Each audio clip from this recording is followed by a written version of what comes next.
मेरे पैदा होने की कहानी ही नॉर्मल नहीं थी।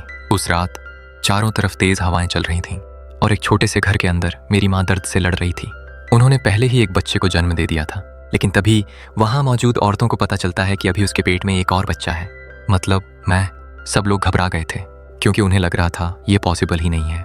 लेकिन वहां मौजूद बूढ़ी अम्मा, उसे सब कुछ पहले से पता था। उसने पहले ही समझ लिया था कि मेरी माँ ट्विंस को जन्म देने वाली है। वो सबको रोकते हुए कहती है, रुको, इसे अभी थोड़ा टाइम चाहिए, इसे जबरदस्ती पैदा मत करो। पर बाकी लोग हैरान होकर बोलते हैं, तुम क्या कह रही हो, ये चीज इम्पॉसिबल है और ये हमारे हाथ में भी नहीं है। तभी बूढ़ी अम्मा एक अजीब सी बात कहती है। वो कहती है, भले ही यह चीज इम्पॉसिबल लगे, लेकिन इसे होना ही होगा क्योंकि आगे चलकर यही बच्चे डीमंस को कमांड देने वाले हैं। अब उस वक्त किसी को भी उसकी बात समझ नहीं आई, किसी को भी नहीं। फिर कहानी चेंज होती है और हमें एक आदमी दिखता है जो बहुत ज्यादा सैड होता है। वो धीरे से कहता है, वो 2 बच्चे जो दिन और रात को अलग करने वाले थे आखिर पैदा हो चुके हैं। और फिर वो एक और डरावनी बात बोलता है, उनके पैदा होते ही तबाही भी शुरू हो चुकी है। इसके बाद हमें एक टोकरी दिखाई जाती है और उस टोकरी में हम दोनों बच्चे रखे होते हैं। दिखने में हम दोनों काफी क्यूट लग रहे होते हैं, बहुत क्यूट। बट शायद वो क्यूटनेस सिर्फ थोड़े टाइम की थी क्योंकि हमारी किस्मत नॉर्मल बच्चों जैसी बिल्कुल नहीं होने वाली थी। फिर कहानी सीधे 16 साल आगे जाती है और यहाँ से मेरी असली लाइफ शुरू होती है। मैं यानी यूरो। उस दिन मैं हमेशा की तरह हंटिंग पर गया हुआ था। मैंने आसमान में उड़ रही एक बर्ड को काफी आराम से निपटा दिया। मेरे बाल पीले कलर के थे, आंखें रेड थीं और गांव के लोग मुझे थोड़ा अलग समझते थे, लेकिन मेरे लिए ये सब बिल्कुल नॉर्मल था। तभी मैं आसमान में उड़ते हुए जेट्स को देखता हूँ और मुझे वो जेट्स नहीं, ड्रैगन्स लगते हैं। मैं उन्हें देखकर बोलता हूँ, अरे वाह, कितने अच्छे ड्रैगन्स हैं, लगता है इनका पेट खराब है तभी इतना धुआं छोड़ रहे हैं। उसके बाद मैं अपना शिकार लेकर वापस गांव की तरफ लौटने लगता हूँ। गांव पहुंचते ही मेरा दोस्त डेंजी मेरा इंतजार कर रहा होता है और जैसे ही वो मुझे देखता है बस शुरू हो जाता है। वो गुस्से में कहता है, तुम मुझे अपने साथ क्यों नहीं लेकर गए? अगर तुम्हें माउंटेन्स पर कुछ हो जाता तो तुम्हारी हेल्प कौन करता? मैं उसे आराम से समझाता हूँ, अरे मेरे साथ कुछ नहीं होगा क्योंकि हमारे गांव के लेफ्ट और राइट गार्डियंस हमेशा मेरी रक्षा करने के लिए तैयार हैं। सच बोलूं तो मुझे खुद भी नहीं पता था कि मैं जिस बात को मजाक में बोल रहा हूँ वो आगे जाकर सच बन जाएगी। हमारे गांव के लोग मुझे काफी पसंद करते थे क्योंकि मैं सबकी हेल्प करता था। फिर मैं और डेंजी घर आते हैं। घर पर माँ हमें काम में हेल्प करने को कहती है, लेकिन डेंजी वो हमेशा की तरह वहां से कल्टी मार लेता है। माँ उसके ऊपर गुस्सा होकर बोलती है, अबे ओए नल्ले, तू कोई काम नहीं करता, कम से कम यूरो की तरह मेहनती बन जा। मैं ये सब सुनकर ज्यादा रिएक्ट नहीं करता, बस अपनी छोटी बहन के बारे में पूछता हूँ, आशा। मैं पूछता हूँ, माँ आशा कहाँ है? माँ बताती है कि आशा अंदर है और अपनी ड्यूटी पर है। मैं तुरंत उससे मिलने चला जाता हूँ। आशा एक लकड़ी की जेल के अंदर होती है। मैं उससे पूछता हूँ कि वो कैसी है। वो मुझे बहुत प्यारे तरीके से वेलकम करती है। फिर मैं उसे बताता हूँ कि आज मैंने क्या हंट किया। जब मैं कहता हूँ कि मैंने एक बर्ड का शिकार किया है तो वो खुश हो जाती है, लेकिन मैं खुश नहीं था क्योंकि मुझे पता था गांव की हालत अच्छी नहीं है। इस बार बारिश नहीं हुई थी, खाना कम पड़ सकता था और अगर विंटर्स में भी यही हालत रही तो सबके लिए मुश्किल हो जाएगी। मैं आशा से कहता हूँ कि मुझे एक वाइल्ड बोर या बेर हंट करना चाहिए था क्योंकि सिर्फ छोटे शिकार से हमारा काम नहीं चलेगा। आशा मुझे कहती है, क्या गांव के एडल्ट्स बाहर जाकर काम नहीं ढूंढ सकते? मैं उसे कहता हूँ, हाँ ऐसा हो सकता है, लेकिन तुम्हें क्या लगता है कि मैं बाहर नहीं जाऊंगा? मैंने काफी हंटिंग की है, लेकिन मुझे और भी प्रो बनना होगा। अगर मैं इस गांव में अपना नाम बना पाया तो मुझे बाहर जाने की जरूरत नहीं पड़ेगी। आशा मुझसे पूछती है, क्या आप माम और डैड की तरह गांव छोड़कर नहीं जाओगे? मैंने साफ कहा, नहीं, जब तक तुम यहाँ हो मैं भी यहीं रहूंगा तुम्हारे साथ। हम दोनों बात कर ही रहे होते हैं कि तभी एक लेडी आती है और कहती है, बाहर चलो। बाहर काफी सारे लोग इकट्ठे होते हैं। जो लोग गांव से बाहर गए थे वो सामान लेकर वापस आए होते हैं। एक आदमी बताता है कि बाहर की सिचुएशन बहुत अजीब है, ऐसा लग रहा है जैसे कोई पेंडेमिक फैल रही हो, इसलिए आज वो हर्ब्स के बदले सामान ट्रेड करेगा। लोग अपने पास का सामान देकर चीजें ले रहे होते हैं। तभी एक बूढ़ी अम्मा उसके पास आती है और कहती है कि उसके सिर में दर्द है। वो आदमी उसे पेन किलर दे देता है। तब समझ आता है कि ये आदमी सिर्फ ट्रेडर नहीं, छुपा रुस्तम डॉक्टर भी है। मैं भी वहां पहुंचता हूँ। वो मुझसे पूछता है, तुम्हें कुछ चाहिए? मैं हमेशा की तरह बोलता हूँ, नहीं मुझे कुछ नहीं चाहिए, लेकिन वो मुझे पहले से जानता था। उसे पता था कि मैं अपने लिए कुछ नहीं मांगूंगा, इसलिए वो मेरी तरफ एक बॉल फेंकता है क्योंकि अगर चीज आशा के लिए हो तो मैं उसे मना नहीं कर पाता। मैं बॉल देखकर खुश हो जाता हूँ। फिर वो आदमी चला जाता है। इसके बाद मैं और डेंजी काम कर रहे होते हैं।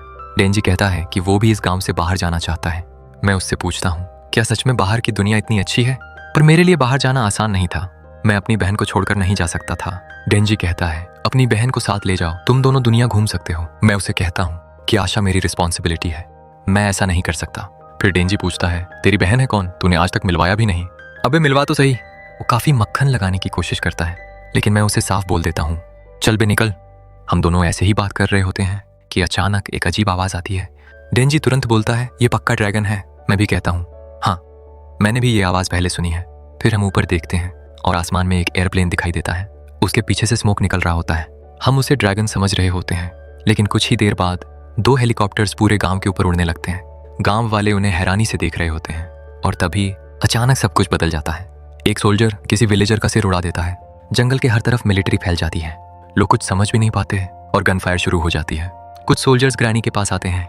ग्रैनी उन्हें देखकर समझ जाती है कि बैरियर टूट चुका है। वो कहती है, शायद ये लोग मेरे पीछे नहीं, यूरो के पीछे आए हैं। उसे जल्दी से लाओ और छुपा दो। मैं और डेंजी भी ये सब देख रहे होते हैं। गांव के कई लोग मारे जा चुके थे, कई इंजर्ड थे। डेंजी अपनी माँ के लिए भागता है क्योंकि उससे उसकी चिंता हो रही थी। आगे जाकर हमें 2 सोल्जर्स दिखते हैं। मैं उनके ऊपर एरो से अटैक करता हूँ, लेकिन वो हमारे ऊपर बुलेट्स चलाते हैं। डेंजी की तो हालत खराब हो जाती है, पर किसी तरह मैं उन दोनों को गिरा देता हूँ। उस गन को देखकर मुझे समझ नहीं आता कि ये चीज़ आखिर है क्या, लेकिन इतना समझ आ जाता है कि ये वेपन बहुत डेंजरस है। हम दोनों सोल्जर्स को इंजर्ड करते हुए आगे बढ़ते हैं। आसमान में हेलीकॉप्टर्स को देखकर हमें अभी भी लगता है कि ये ड्रैगन्स हैं। फिर हम विलेज गेट के पास पहुंचते हैं। वहाँ 2 हेलीकॉप्टर्स हवा में घूम रहे होते हैं। मुझे समझ आ जाता है कि शायद हम इनसे नहीं जीत पाएंगे। डेंजी को अपनी माँ की टेंशन है और मुझे आशा के पास जाना है। तभी मैं एक बड़ा स्टोन मूव करने लगता हूँ और डेंजी से हेल्प मांगता हूँ। जैसे ही स्टोन हटता है, हमें उसके नीचे एक सीक्रेट पाथ दिखता है। शायद इसी रास्ते से लेफ्ट और राइट गार्डियंस गांव को प्रोटेक्ट करते थे। दूसरी तरफ एक रेड हुडी वाली लड़की विलेज के सामने खड़ी होती है। वो सबको देखकर बोलती है, अरे गांव वालों कैसे हो। सब लोग उसे देखकर कंफ्यूज्ड हो जाते हैं, लेकिन अगले ही पल वो अपने हाथ के जेस्चर से लोगों को मारना शुरू कर देती है। वो बहुत ब्रूटल तरीके से सबको खत्म कर रही होती है, यहाँ तक कि वो विमेन को भी नहीं छोड़ती। फिर वो एक छोटी बच्ची के पास जाती है और कहती है, मैं बच्चों पर हाथ नहीं उठाती, लेकिन उसके पास खड़े आदमी को वो तुरंत मार देती है। उसके पास कॉल आती है। वो कहती है, मैंने यहाँ का एरिया हैंडल कर लिया है, अब तुम लोग आगे आ सकते हो। इसी लड़की का नाम गाबी होता है। वो ग्राउंड स्क्वाड से कांटेक्ट करने की कोशिश करती है, लेकिन उनकी तरफ से कोई रिस्पॉन्स नहीं आता, क्योंकि दूसरी तरफ धीरा ऑलरेडी स्क्वाड के बहुत सारे बंदों को निपटा चुका होता है। वो सोर्ड और गन दोनों का यूज कर रहा होता है, मतलब वो गन चलाना भी अच्छे से जानता है। फिर वो अपना फोन निकालकर एक लड़की को कॉल करता है और कहता है, सिचुएशन खराब है, इसीलिए मीटिंग स्पॉट चेंज करना पड़ेगा। सीन चेंज होते ही एक और लड़की दिखाई देती है। उसने ग्रैनी को मार दिया होता है और अब वो आशा के सामने खड़ी होती है। वो अपने हाथ का जेस्चर करती है और आशा की वुडन जेल एक झटके में टूट जाती है। आशा इंजर्ड हो जाती है। तभी मैं वहां पहुंचता हूँ। वो लड़की मुझे देखकर कहती है, ओह अच्छा, तो तुम हो यूरो, मैं तुम्हें ही लेने आई हूँ और तुम्हारे अलावा बाकी सबको मार दूंगी। ये सुनते ही मैं शॉक हो जाता हूँ। मैं पूछता हूँ, तुम ऐसा क्यों कर रही हो, और फिर उसके ऊपर अटैक कर देता हूँ। बाहर धीरा अब भी गन लेकर आगे बढ़ रहा होता है। वो कहता है, अगर ये लोग एस्केप रूट के पास रहे तो प्रॉब्लम हो सकती है। जैसे ही वो गाबी के पास पहुंचता है, उसे उसके आसपास एक डेंजरस मॉन्स्टर सेंस होता है। मतलब गाबी लोगों को मारने के लिए इसी मॉन्स्टर का यूज कर रही थी और ये मॉन्स्टर सिर्फ धीरा को दिख रहा था। गाबी उसे देखकर कहती है, ओह तो तुम सियर हो। सियर यानी वो इंसान जो मॉन्स्टर्स को देख सकता है। मॉन्स्टर धीरा पर अटैक करता है, लेकिन धीरा आसानी से बचता है। फिर वो उस पर कई ग्रेनेड्स थ्रो करता है और जोरदार ब्लास्ट होता है। इधर मेरी हालत भी खराब हो चुकी थी। वो लड़की कहती है, मैं तुम्हें हर्ट नहीं करना चाहती थी। तभी मेरे हाथ से वो बॉल नीचे गिर जाती है।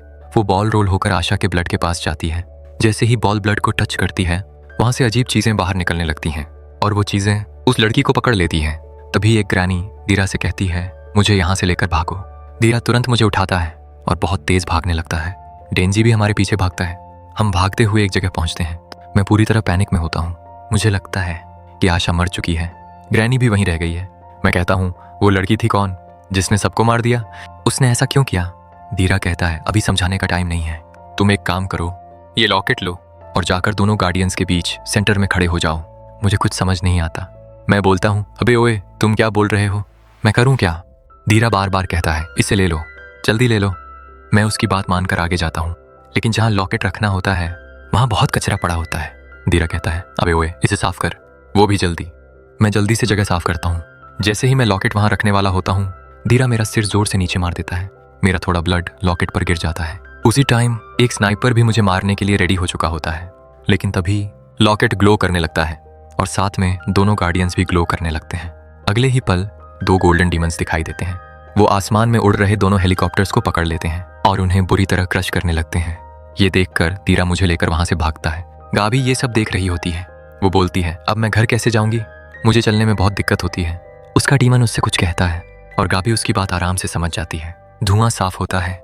मैं किसी तरह बच चुका होता हूँ। तभी सामने से कुछ आवाजें आने लगती हैं, जैसे कोई बात कर रहा हो। एक आवाज कहती है, क्या ये छोटा सा लड़का हमारा मास्टर है? सच में? फिर एक लड़की की आवाज़ आती है। वो कहती है, इससे कोई फ़र्क नहीं पड़ता कि हमारा मास्टर बच्चा है या बड़ा, हमें उसकी सारी बातें माननी होंगी। मैं जैसे ही उन्हें अपने सामने देखता हूँ, मेरी हालत ख़राब हो जाती है।